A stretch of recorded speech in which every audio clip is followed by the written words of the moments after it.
Good afternoon, and thank you all for attending the first JASA webinar for 2022. As Helen just noted, I am Victoria Melendez, a JASA Program Committee member working with Amy Poster and Allison Tolman. For those of you who are new to JASA, the organization promotes the study and appreciation of Japanese art.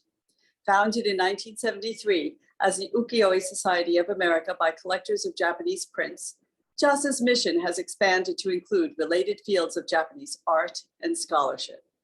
Through our webinars and other events, we aim to provide a forum through which members can exchange ideas with scholars, curators, collectors, and other experts about traditional and contemporary arts of Japan. Today, we are very pleased to host Max Moerman, who holds the position of professor in the Department of Asian and Middle Eastern Cultures at Barnard College, Columbia University. He is co-chair of the Columbia University Seminar in Buddhist Studies and an associate director of the Columbia Center for Buddhism and Asian Religions. Happily for JASA, Professor Moerman is also a member of the JASA Board of Directors and has presented to JASA members multiple times in the past.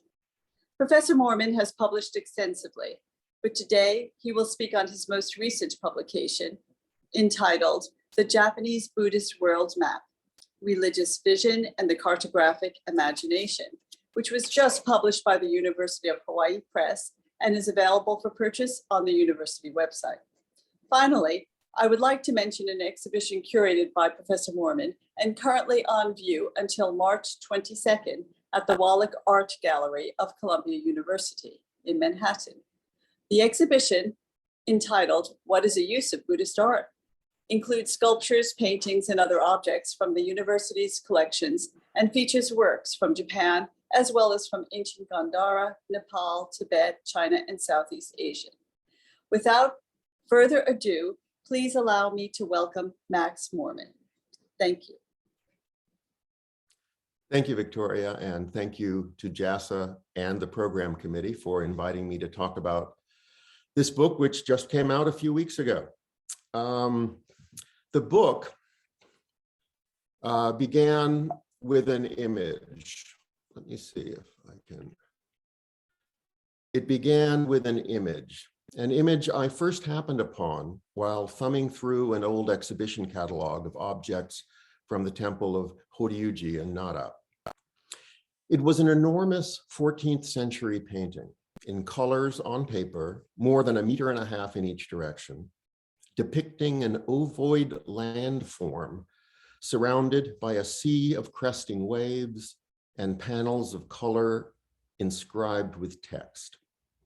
When I looked closer, I saw that the landform was itself covered with smaller cartouches of text, surrounded by even more textual inscriptions and filled with depictions of mountains and trees and rivers and buildings and monuments. The smaller cartouches seemed to contain place names, and the inscriptions surrounding them described directions, distances, and details about each place. And throughout it all, a thin red line twisting and turning across the vast landscape. Was this a landscape painting? Was it a map? I had quite simply never seen anything like it before. The image, as it turned out, was the earliest extant Japanese map of the world. Just stop and think about that for a minute. The earliest extant Japanese map of the world. It also turned out to be, or rather include, what I think may be the earliest painted image of the Japanese archipelago. And while you're thinking about that, I will encourage and appeal to the historians of Japanese painting in the audience to please correct me here. You see, I don't study the history of Japanese painting. I study the history of Japanese Buddhism. I'm interested in understanding the worldview of Japanese Buddhists who have been dead for a very long time. And I'm looking at a 14th century Japanese Buddhist view of the world and of Japan's place in it. And then I find out that for the following 500 years, from the 14th to the late 19th century, other Japanese Buddhists have been making copies of and making changes to this Japanese Buddhist view of the world and of Japan's place in it. And I think that the history of this image, the history of these copies, and the history of those changes could tell a history of the Japanese Buddhist view of the world and of Japan's place in it that hasn't been told before. And so I went down a very deep rabbit hole and eventually came out with this book. The painting, untitled but commonly referred to as the Map of the 5 Regions of India, Go Tenjikuzu, produced in 1364 by a monastic painter and scribe at Horyuji, is a visual translation of a classical text. The long record of Western regions, the written account by the famous 7th century Chinese monk Xuanzang of his pilgrimage through Central Asia and India. A text which served as both a geographical treatise and a devotional object for Japanese monastics located too far from India to ever attempt the pilgrimage themselves. One of the panels on the text states, quote, according to the records of the Western regions, Xuanzang took to the road in the autumn of 629 and returned to Chang'an in the first month of 645. Another cartouche names the landform itself as Jambudvipa. That's the Sanskrit term. In Japanese, it's Nansenbushu. The name of the great southern continent that constitutes our world, according to classical Buddhist cosmology. And here's a handy diagram for those of you less familiar with classical Buddhist cosmology to locate ourselves in the Buddhist universe. Jambudvipa here is one of the great 4 continents, world continents, that are located on either side of on all 4 sides of Mount Sumeru. That's where we are. The center of Jambudvipa is marked by a great jambud tree, which gives the continent its name.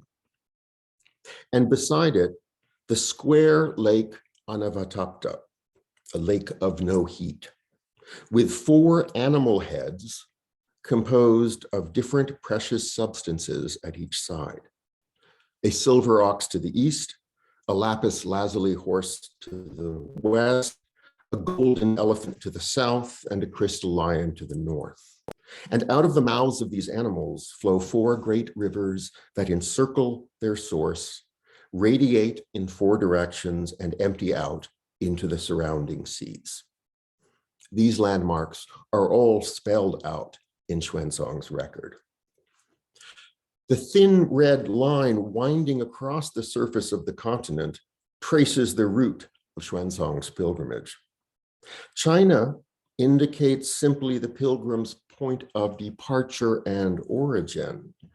Located at the continent's eastern periphery, it occupies one of the few blank areas on a landmass otherwise crowded with detail. Now, because the geography of China is not mentioned in Xuanzang's narrative, the country is represented as a topographic tabula rasa, inscribed only with the names of the 6 sites through which the pilgrim passed before his departure. But beyond China, every kingdom and city through which Xuanzang passed are all dutifully listed, as is their size, their number of monasteries and monks, their climate and agriculture, and the customs and characteristics of their inhabitants. Every single character, every single word taken verbatim from Xuanzang's narrative. To read the map is a dynamic and performative act. It is to follow the narrative of Xuanzang's pilgrimage step by step, and in doing so, to be interpolated into the journey. There are 13 extant copies of this 14th century painting, dating from the 16th through the 19th. Here's an example from the late 17th, one from the mid 18th, and another from the early 19th century. These copies, produced across time and sectarian traditions, are evidence of a shared and enduring veneration of Xuanzang's image of the Buddhist world. Yet these copies span an age in which Japan experienced profound religious, intellectual, technological, and cartographic change. As is well known, European world maps circulated in Japan from the late 16th century and were soon adapted and transformed there as well, as luxurious painted screens and as popular prints. Yet what is most distinctive about the later copies of this map is their resistance to change. Now, within Japanese Buddhist culture, the copyist's act is a form of religious practice, which produces powerful sacred objects. For the monks who produced and consumed these images, transcription was a ritual practice and replication an act of faith. When a later monastic copyist transcribed this version of the map, he wrote in its margins, "Transcribing this copy, I feel I am traveling to India."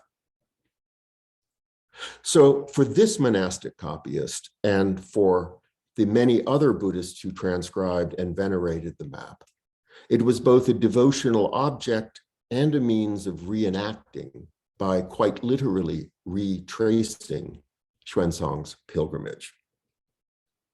Yet even such pious replicas are fluid. Perhaps the most unusual of these copies may also be the latest. It has two notable additions not found on any other example. In the area reserved for China that had been left blank on all other copies is a highly detailed Qing Dynasty map copied from a contemporaneous woodblock printed source. And in place of the usual abbreviated painting of the Japanese archipelago is a late 19th century engraved copper plate map that has been cut out of an early printed atlas and affixed to an otherwise unchanged map of Jambudvipa. Three different cartographic traditions, three different modes of representation, three different ways of seeing the world are here represented as a single coherent image. A painted copy of a 14th century painted map of India, a painted copy of a 19th century woodblock printed map of China, and a 19th century copper plate engraved map of Japan, all share the same ground. As this unusual example suggests, the map remained neither stable nor constant and came to represent something much more than a medieval worldview. A 14th century image of India and Central Asia, itself based on a 7th century Chinese text, had come to include 19th century maps of East Asia. Even as new modes of European cartography appeared in painted and printed form in Japan, Japanese Buddhist world maps continued to be reproduced. Such reproductions, however, were not limited to the faithful transcriptions examined so far, copies that cited and traced earlier models with a devoted hand and a veneration for the past. The Buddhist world maps of the 18th and 19th centuries, produced in printed form and in manuscript, also departed from prior patterns, appropriated novel elements, and reconceived and reconstructed entirely new worlds. In the year 1710, the Japanese Buddhist world map first appeared as a large format, multi-sheet woodblock print. It marked the advent of a radical change in the format, content, and concept of the Buddhist world picture, a mode of representation and an instrument of vision that included, engaged, and contested European views of the world. In an age of mechanical reproduction and commercial circulation, this augmented and disputatious picture of the Buddhist world reached forms of pictorialization and classes of consumers never before imagined. This handy map of the myriad countries of Jambudvipa, Nansen Bushu Bankoku Shoka Nozu, as you can see in the title at the very top, was drawn by the Kegon monk Hotan and published in Kyoto by two publishers, first by Bundai Ken Unhei and later by Nagata Chobei. Stretching over a meter in each direction, Hotan's map is similar in scale to the manuscript maps examined so far. More than twice the size of any previously published Japanese world map, it resembles a wall map in scale and format, and may have been produced for didactic display in temples and other sites of religious education. But if Hotan intended the map to be studied and taught in temple environments, the Edo period boom in literacy and commercial printing meant that his vision of a Buddhist world reached a far wider audience. The map remained in print for over a century and was also copied and issued in various simplified and reduced format editions throughout the 19th century. With Hotan's map, the traditional efforts of monastic scribes were replaced with the technical effects of mechanical reproduction. In the preface to his map, Hotan explicitly celebrates the power of print culture, announcing, quote, "Woodblock printing has been used so that it may be propagated forever," end quote. Now, Hotan's map is best understood as a work of polemical scholarship and innovative Buddhist world-making. The title of the map, Handy Map of the Myriad Countries of Jambudvipa, signals a new sort of cartographic project. The title combines the nomenclature of two cartographic traditions that had heretofore remained distinct. It is at once a map of Jambudvipa and a map of the myriad countries.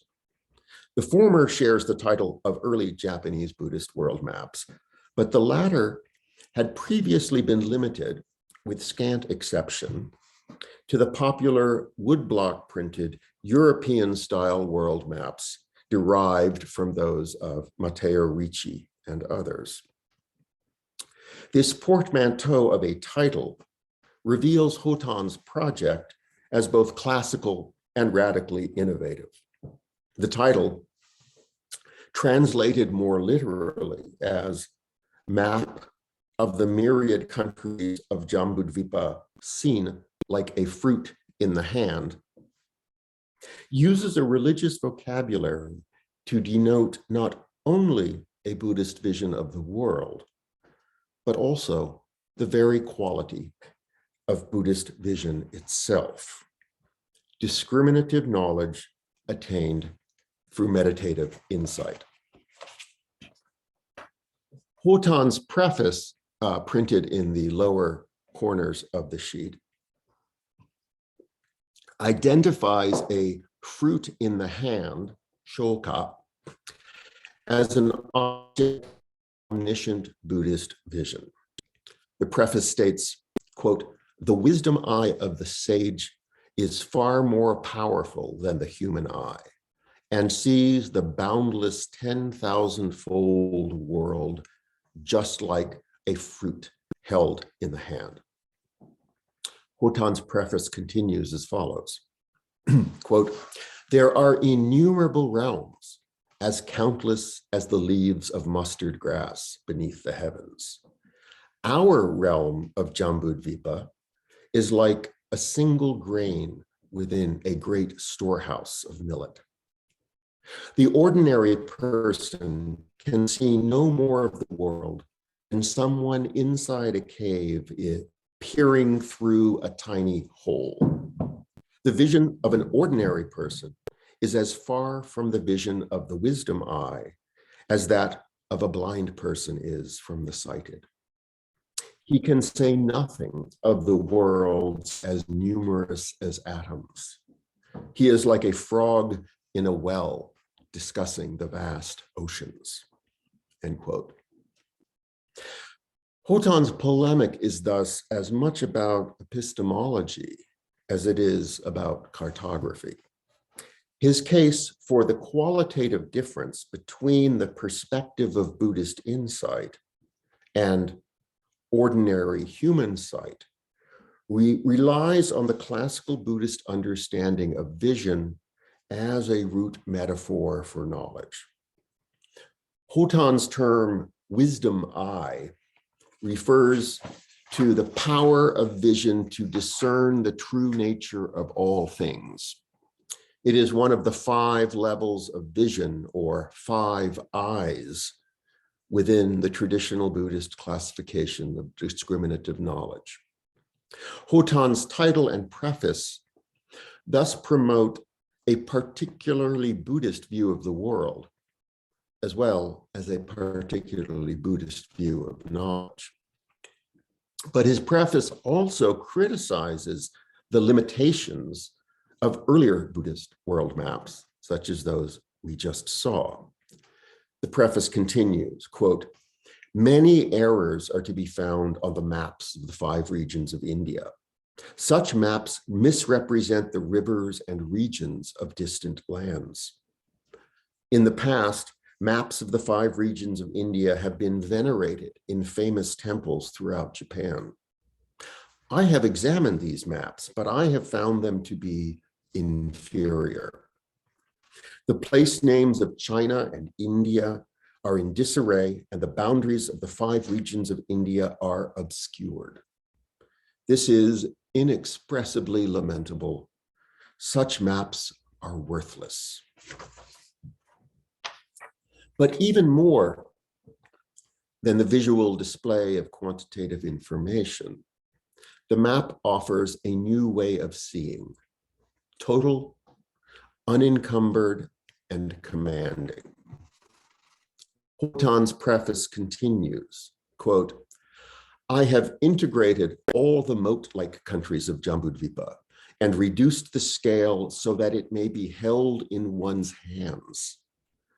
With this map, one can take in the entire world in a single glance. One may visit distant places without ever traveling beyond one's garden gate. And one may point out the various countries of the world just as easily as pointing out the stars in the night sky," end quote.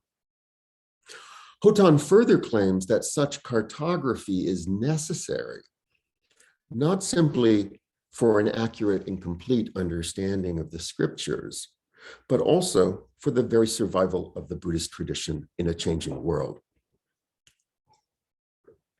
If Buddhist intellectuals were to compete successfully in the marketplace of ideas, then their geographic knowledge would have to be equal or surpass that of their intellectual competition. He concludes his preface with a warning and a call to action. Quote, "If Buddhist scholars do not examine this map when they consult the sutras, then their investigations will be incomplete. Confucian scholars have been debating geography and discussing distances for generations. If Buddhist scholars do not pursue cartographic studies, our knowledge will be as insufficient as that of a frog in a well. There is so much still unknown about the 5 regions of India. We must seek as much understanding of distant lands as we do our own, and even more so of Mount Sumeru at the center of the universe and the vast trichiliocosm itself." End quote. In spite of Hotan's aspirations and innovations, his map is deeply indebted to the work of earlier Buddhist cartographers.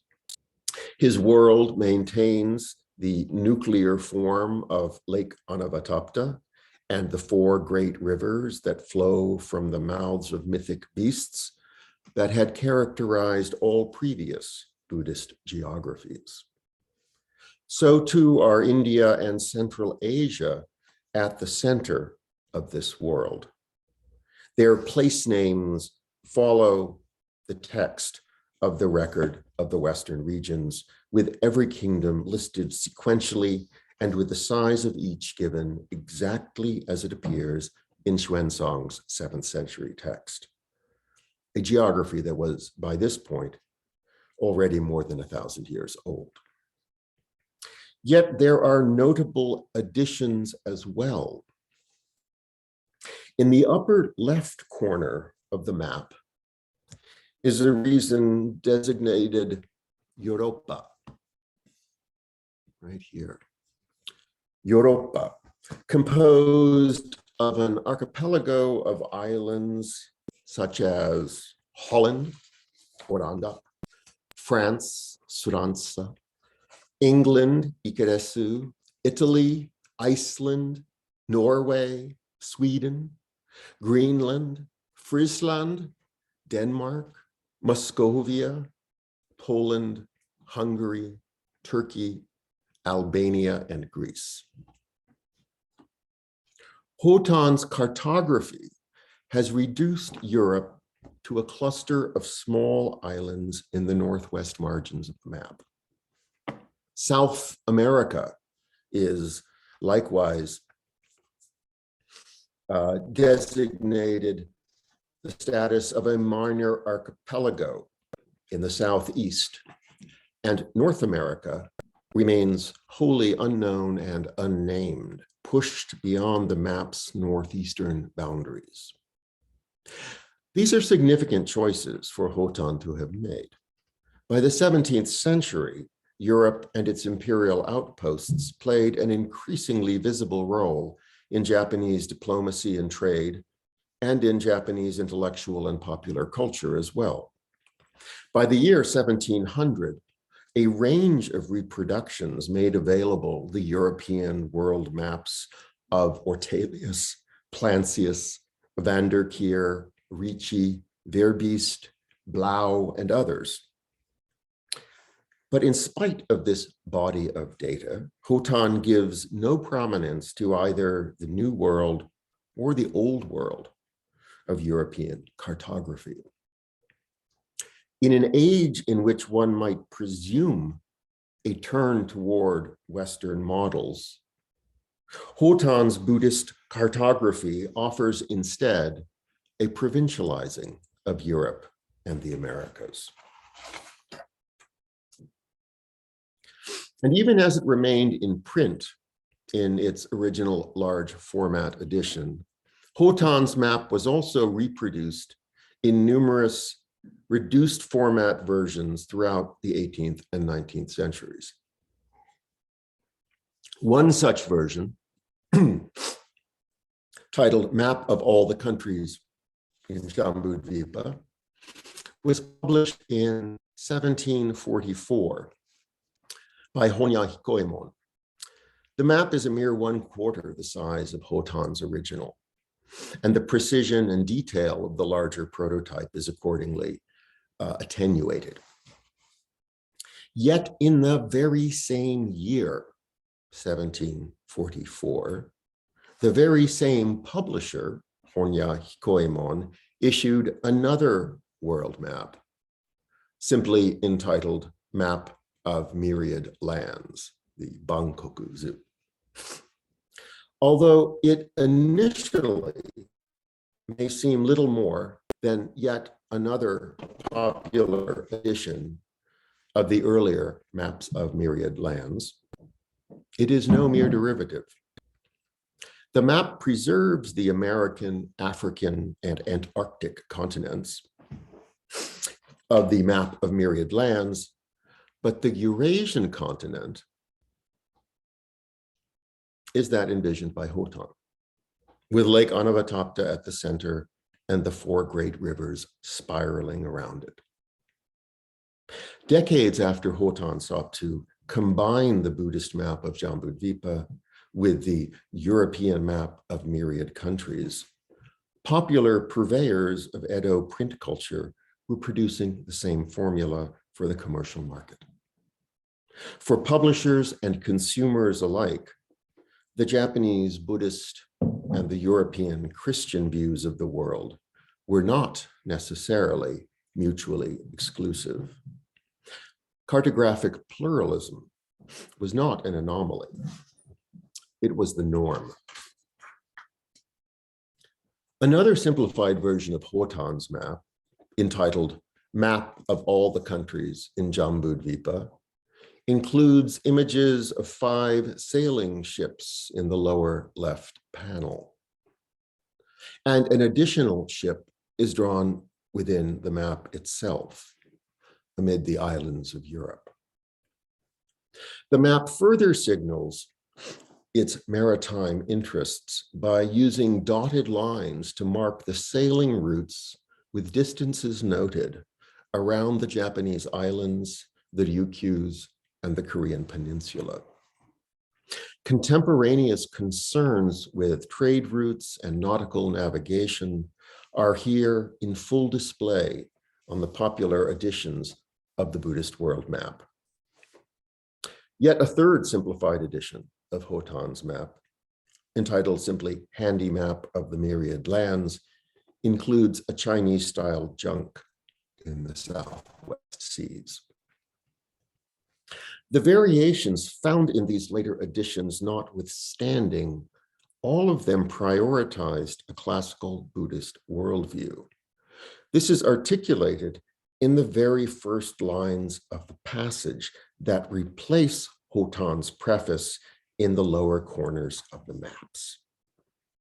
The textual insets in all 3 of these popular editions begin with the following quotation from Xuanzang's 7th century record of Western regions.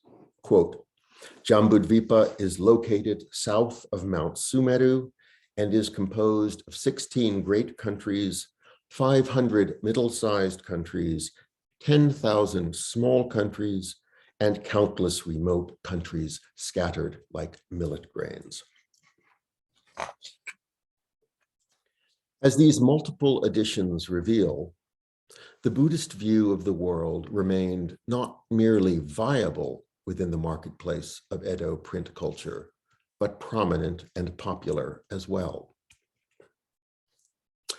Perhaps the most unusual version of Hotan's map is a painted manuscript of the same scale and detail of the original print. Lake Anavatapta is still depicted at the center, with the 4 great rivers flowing from the mouths of the 4 mythical beasts. Even Hotan's idiosyncratic details are transcribed. The lone 5-element stupa here, southeast of the central lake, and the literal representation of the Iron Gate in the Pamirs. These are two details that appear in the print. And given this high degree of fidelity, it is surprising that Khotan's major contributions to the earlier manuscript maps of Jambudvipa, the editions of Europe and the Americas, are either abbreviated or gone altogether. Europe, which Khotan had transcribed with such precision, is entirely absent. In its place sails a Dutch ship in an otherwise empty sea. Now, the map does retain some European countries. You can see England, Italy, and Russia here. But now they're reimagined as islands in the ocean off of the northern coast of Jambudvipa. They are here. Additional foreign ships inscribed with their place of origin, Korea, Beijing, Nanjing, Fujian, and Canton, also navigate the seas surrounding the continent. And an airship above the Gobi Desert and just to the left of Italy. An airship, the modern technology of European travel and observation, flying over the peaks of Jambudvipa. Yet nothing about the map suggests that this pairing of worldviews is in any way irreconcilable. The very mechanism that might otherwise challenge the classical Buddhist vision of a flat earth is here incorporated into its proof. Now, the immediate source for the balloon and for many of the other details of the manuscript map is an anonymous map of the myriad countries of the world, printed in the popular single-volume encyclopedia titled Complete Compendium of Urban Knowledge, first published in Osaka in 1796, and later reprinted in 1801, 1811, 1819, and 1836. The encyclopedia's map includes all of the elements of the manuscript map that do not derive from Khotan. Not only the airship, but also the 6 other vessels, as well as the orthography, spelling, and location of European place names. The presence of a foreign airship on a 19th century Japanese Buddhist world map, a map that has marginalized Europe and erased the Americas, requires us to radically rethink our assumptions about Japanese Buddhism and modernity. The history of the Japanese Buddhist world map is multidirectional and multivalent. It is a history of an image that begins as a painting from 14th century Nara of a 7th century Chinese text about Central Asia and India, rejects European views of the world with a Buddhist theory of vision articulated in an 18th century woodblock map, and returns to painted form via the popular print culture of 19th century Osaka.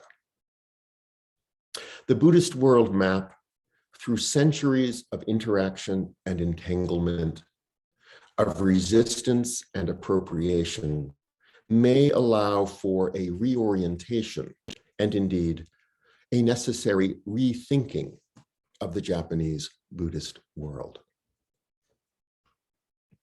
Thank you very much.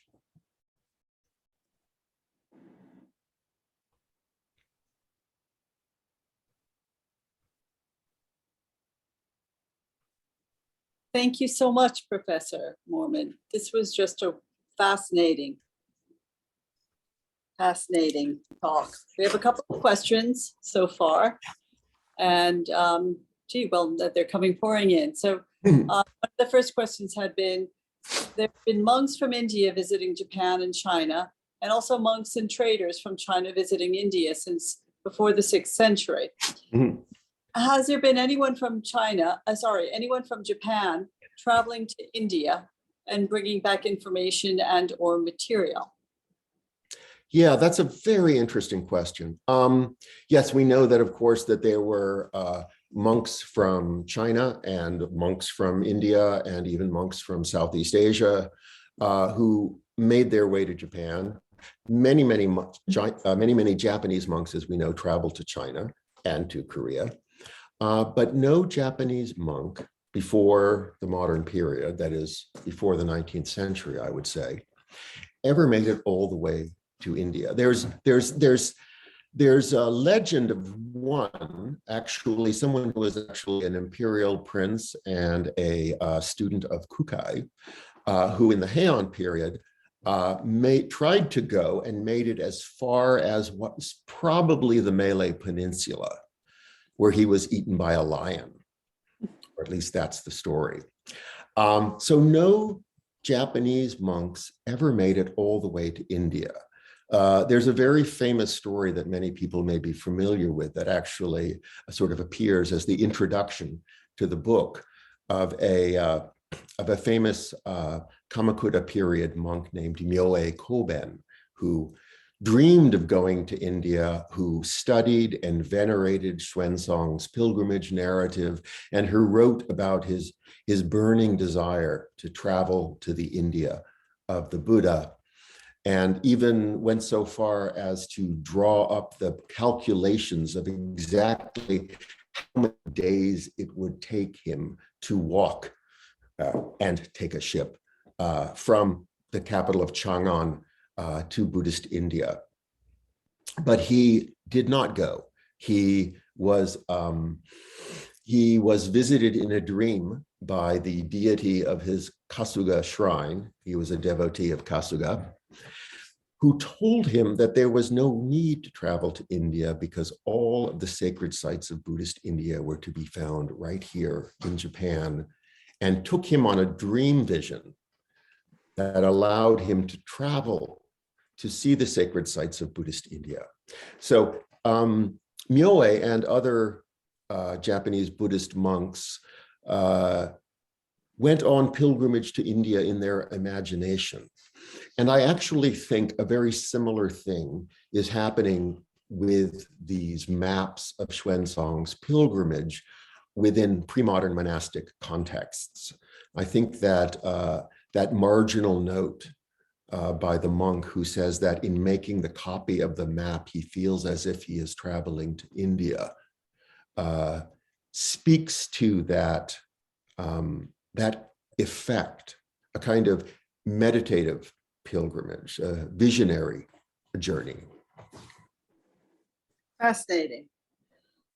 There was another question asking about the implication of the isolationist policy in place during the majority of the Tokugawa period on the Buddhist worldview, as manifested in some of the maps you've shown to us. What are your thoughts on that matter? Well, the isolation, as we know, was somewhat limited. The European maps first came in through the Iberian, the Portuguese, and Spanish Jesuits and merchants who came to Japan beginning in the 1550s through till about 1600. And those maps were, as we know, transferred and transformed onto these magnificent painted screens. And when the Catholics, when the Jesuits were thrown out, they were replaced for the entirety of the period of seclusion by the Dutch, who, as we know, were the greatest map makers of the early modern period, and brought with them many, many maps as well. So the culture of cartography in Japan really from, I would say, the late 16th century on, was one quite familiar with European cartography. And the popular editions that are called Bankokuzu, that were first published, that is printed in the 1640s and continued to be printed with various adaptations into the 18th and 19th centuries, that are based on popular editions of the Matteo Ricci map and other sources as well, are ubiquitous throughout Edo period popular culture. You find them in the encyclopedias, you find them in all kinds of popular print sources.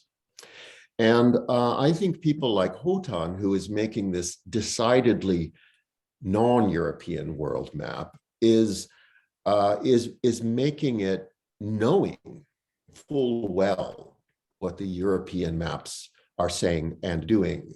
And this extends this sort of refutation of European views, which are to them Christian views, since they were only Christians who were promoting them, also extended to the realm of astronomy.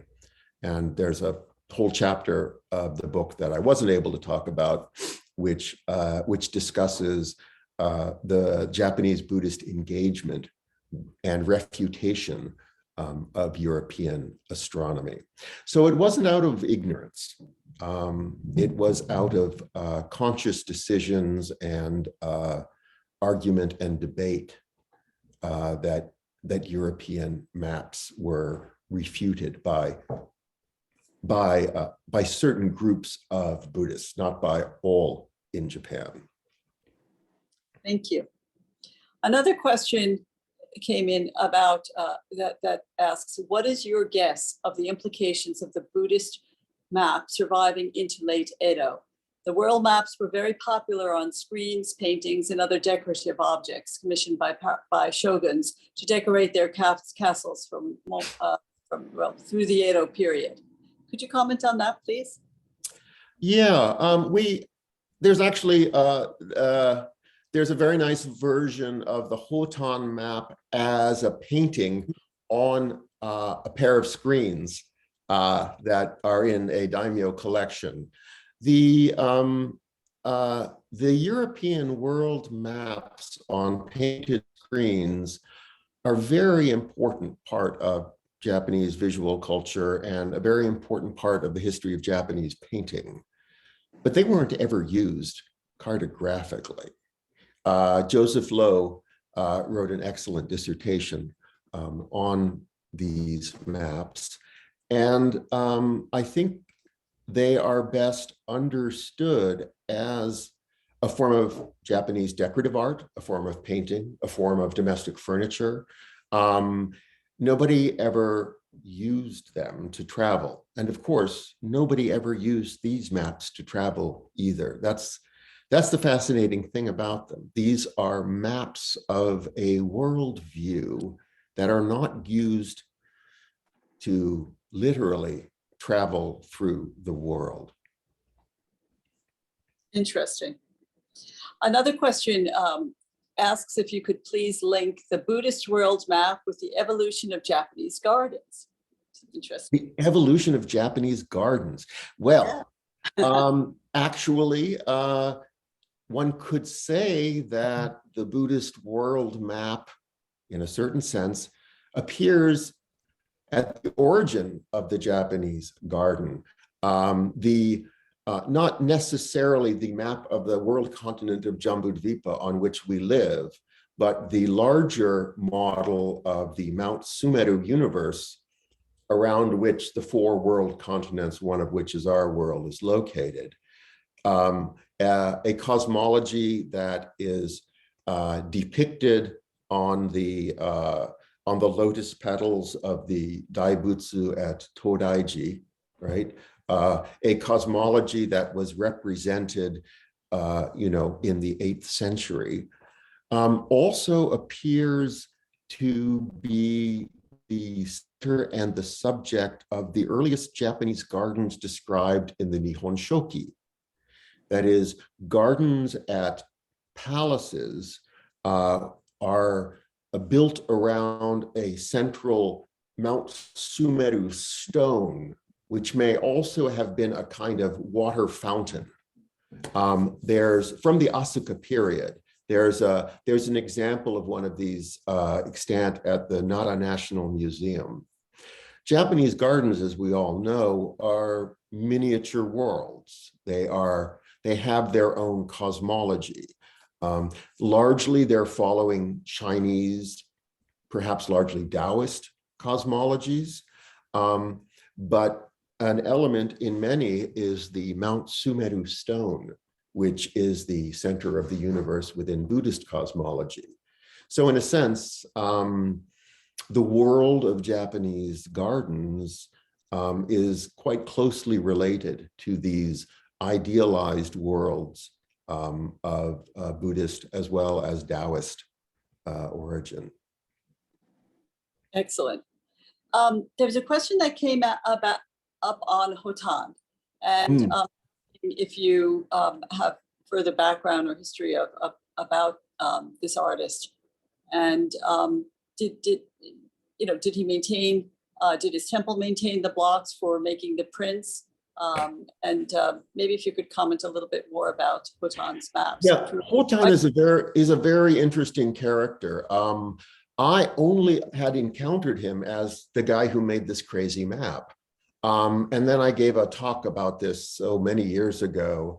And Rob Gemello said, oh, Hotan, he's a very important Buddhist scholar of that period. And sure enough, Hotan wrote dozens and dozens of books. He was in intellectual arguments with other Buddhists at the time, other Confucianists at the time, other Kokugakusha scholars of the time. He was a very active public intellectual, as well as someone who wrote commentaries on the Abhidharma Kosha, commentaries on the major texts of the Kegon or Huayan tradition. So he was a major scholar monk of the period who had an important influence on the intellectual debates of the early 18th century, and also Buddhist debates. He had debates with Jun Sonja about the correct form of monastic robes going back to Indian origins. The history of the map, however, is one where he apparently drew the map, and the map was then printed from 1710 to at least 1815 by two different Kyoto publishers. The first publisher, and I think this is the first, since they're all have the same blocks and the same date, all that changes is the publisher's name. But it seems that the clearest and earliest prints are done by a publisher named Bundaiken Uhei, about whom we know absolutely nothing. This is not a publisher whose name appears in anything I could find. And then later, it seems that the blocks were bought by another publisher, Nagata Chobei, who was perhaps the most prolific publisher of Buddhist materials throughout the Edo period. In fact, Nagata Chobei is the oldest Japanese publishing house still in existence. It was around from the late 1600s to today. It's still located in Kyoto, and they published all sorts of works, lots of Buddhist works, but other works as well. And they kept this map in print until at least 1815, and then continued to publish other works of Buddhist astronomy and things like that. Thank you. There were some questions about whether there was any visual or stylistic or aesthetic variation based on where the map was produced. And could you comment on whether there is evidence that regional or styles within Japan affect or didn't affect the Buddhist maps? Yeah, that's an interesting question about style and change. What I've seen now, there are, one can say, sort of two tracks of the Japanese Buddhist World Map. The 14th century one, which you see here on the right-hand side on the cover of the book, is one that was copied and transcribed until the late 19th century, with no changes, not a single change. That is, the goal was the authentic replication of exactly that map. The people who copied that map, they also made other maps of contemporary China. They made all sorts of, it's not that they chose not to make changes to the map based on more recent knowledge, but that the preservation of this iconography was part of what the act of copying and preservation and veneration was about. Right before Hotan's map, there are two other manuscript Buddhist world maps, which I didn't have the chance to bore you with in this talk, that clearly lead to that different style and shape of Hotan's map, where it looks like a sort of inverted teardrop, and there's all of these inlets and broken parts of an archipelago. And those are clearly working by incorporating other sources, some actually Chinese Buddhist sources from the 17th century.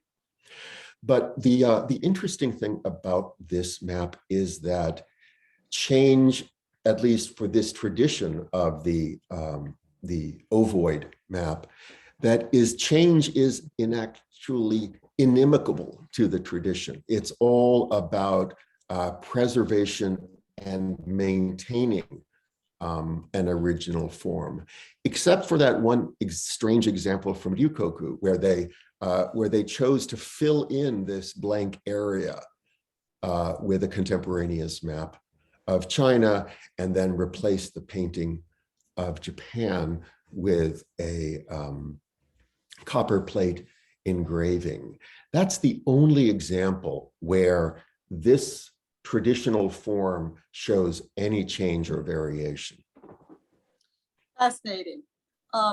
Sadly, we were unable to get to all of the questions that were posed, but perhaps some of the questions can be sent to the program committee, and we can relay them on to Professor Moerman. So thank you so much for this absolutely fascinating talk. Before we end, thank you. Before we end, I want to remind everyone that there is, or alert everyone, I should say, that on February 9th, we'll be hosting another webinar with Dr. Eugenia Bogdanova-Kumar on the Boku Jinkai and post-war Japanese avant-garde calligraphy. A notice about this event will be coming out shortly. Thanks to everyone, and Happy New Year. Bye-bye.